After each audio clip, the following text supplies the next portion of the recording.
Hello everybody and welcome back to Kerbal Space Program with me, Hobo, and we're going to be working on some space planes today. This is one that I was working on a minute ago. I'm going to basically scrap this and we're going to start again. But I'm going to show you how to build that. So, sorry, I went a little bit quick there. These are the command modules that you get to choose from. These ones are more of the traditional plane cockpit, and these are more of a command module from a rocket, in my opinion. Then in each one of those, there's a different size. So as you look at the bottom right-hand side of this screen, there you'll see just under where it says max torque, sorry. 5, it says crew capacity 1, the next one says crew capacity 1, next one says crew capacity 3, and then it goes to 3 and then 1 again. So they're different sizes. These are huge, and these are what you're used to if you've played the demo, the 0.13 demo, or the 0.13 demo, or anything up to 0.15. 0.16 was where these big ones got introduced, and they make the three-man command modules a little bit more difficult to work with, but doable nonetheless. So we're going to go with this one anyway.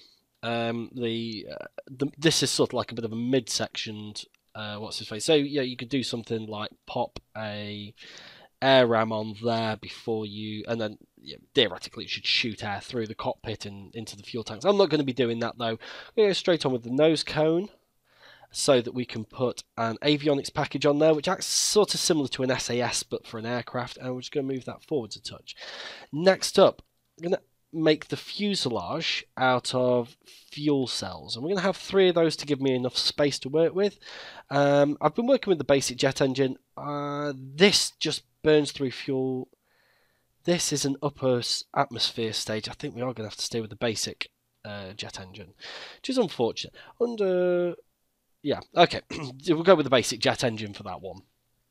And what I need to do then is add 2 delta wings with the symmetry button that I pressed at the top there. We're going to add them flat for a second, but they're not going to stay flat, and I'll explain why in a second. We're then going to go into command and control. We're going to bring up the standard control surfaces. They're going to want to sit like that. We're going to hit the A button and flatten them out, like so. Then we're going to grab this and just going to lift it and pull this back over the engine. Now this V shape makes the plane more stable, but what it also does is it'll lower the back a touch so that these landing gears, and I'm going to rotate them by pressing Q. E would have been the quicker way to go about that, but it's going to make them lower, and therefore when we take the symmetry off, put this one at the front, but not that far forwards. So we want some design. You see now that the plane is naturally, when it hits the runway, going to sit like that, and therefore give those back wings lift. But the other thing that it's going to do as well, we're going to add on the front some more wings for stability and for lift. We're going to go with these big ones. Okay, again, it's probably not the prettiest design, but it's what we're going to use, because the stability on the other ones is a little bit ropey at the moment. And I'm just going to hit the shift. I'm going to hold the shift down, and I'm going to hit the A, and it's going to put that little kick in it, and that's going to give us a continuous lift whilst we're flying, and that should help with some fuel economy as well. Lastly, we are going to take the symmetry off, a tail on. I'm sure there's something up with the symmetry on this today. I've had the planes have been running off to the left like absolutely nothing, but I don't know, the symmetry there, unless you get down, it's only then that it looks right. No, something just doesn't feel right with these planes today. And then this one's going to want to sit like that. We're going to hit the W button, and that's going to give us a tail fin. So that's it. That's our basic plane ready to go up. We're going to call that Eurofighter 1.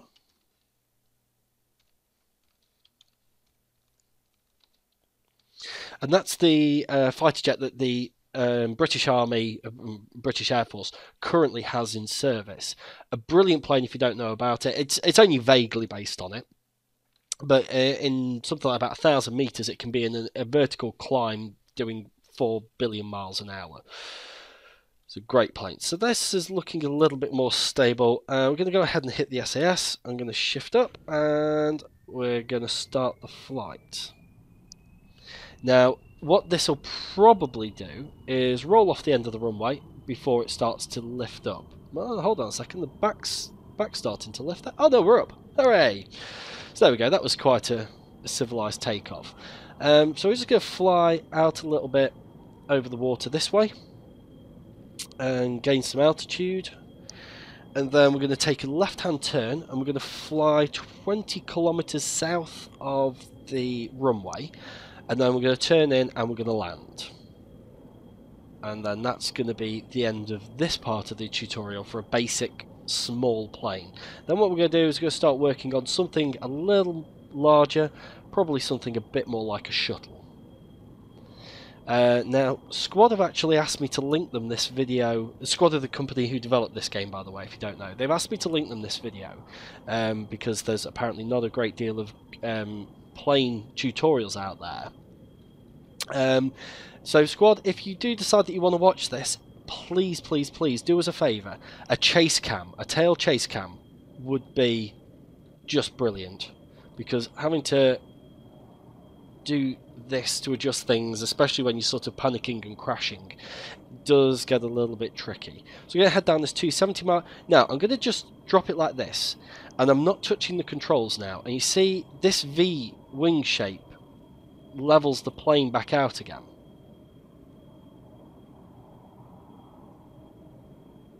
And yeah, the whole thing just is very uneventful. It's very what's the word? Oh, say surreal. Serene. That's the word I'm looking for. Again, I'm not touching the controls now. I've just adjusted the course a little bit, and you see it just naturally, nice and gently, no drama whatsoever, just leveling itself out.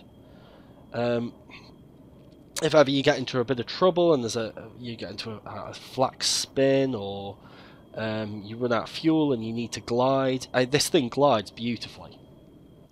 And we're going to do the best part, cut the engines by the time we come in for a landing as well. So now the next thing as well, these planes and the SAS is based on momentum. I'll probably go into a bit more detail about the SAS, but basically this yellow dot is your heading. Pretty much forget this V with the dot in it. That's going to lie to you quite a bit. Oh, excuse me. Excuse me there. So yeah, that's going to lie to you a bit. It's actually the yellow. In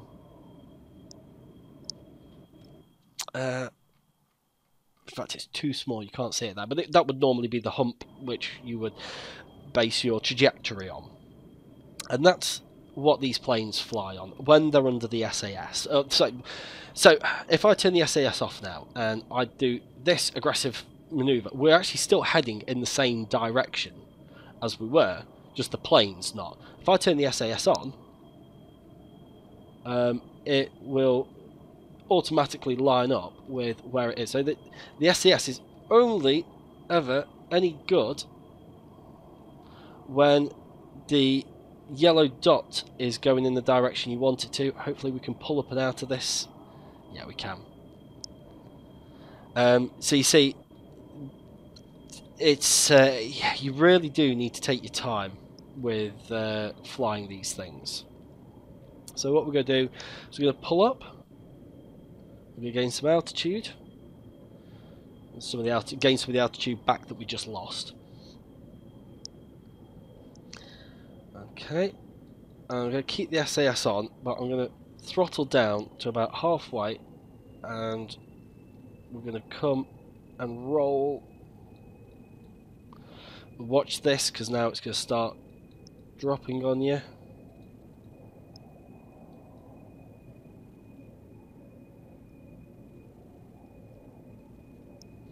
We're going to start throttling back up at that. Now, I have tried this with a flight stick and an Xbox controller, and personally, neither of them really do much for me. I don't know, you might have a little bit more luck than I do. So it's always, the other thing as well is it's sometimes a good idea to have a crashed plane at the end of the runway so you can identify where it is. So have a plane, build a plane, name it runway, crash it towards the end of the runway, and then you'll have a marker like these two here.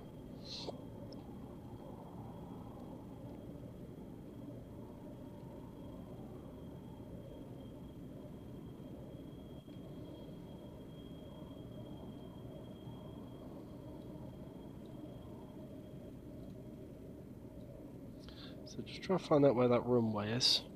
Maybe we overshot it a little bit, but never mind. But you're better to be safe than sorry with this, because say these landings can be a little unforgiving. Now, I've seen people with bigger planes do better landings than the one you're about to see. Please go ahead and check out some of those other videos as well. There's a particularly good one called, I think it's called the Kerbal Fortress B-52 bomber or something like that, but somebody's modelled the B-52 bomber made out of the vanilla stock parts from, I think it was 1.5, and they go up and they actually bomb the area, the mission centre here, and it's brilliant. And then they come in and they land it. The thing is huge and it's flapping, it's flying like a seagull. It's a brilliant video. Just yeah, YouTube it and have a look. Excuse me, I am dying today. That's what's with all the sneezing and coughing. Okay, so there we go. We're pretty well lined up with the runway at that, actually. I'm quite happy there. I think that's more luck than judgment. Another thing that I'd like to see in this game, especially with the... go away. With the introduction of space planes, is the ability to chat with the tower. Okay, so here we go. We're coming a bit hot on this, I think.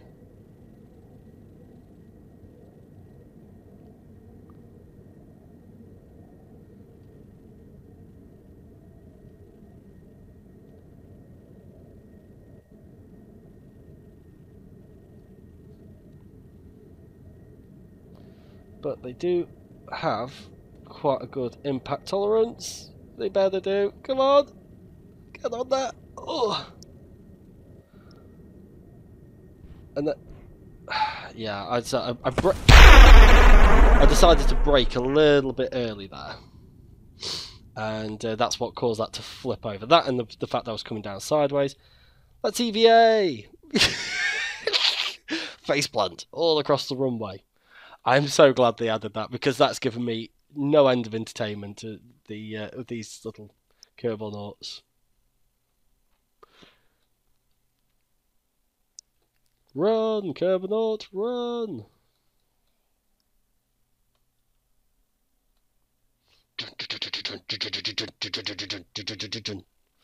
There we go. Can you get back into that? Yeah, you can. Yeah, we can barrel roll it as well. Yeah, this is how you fly.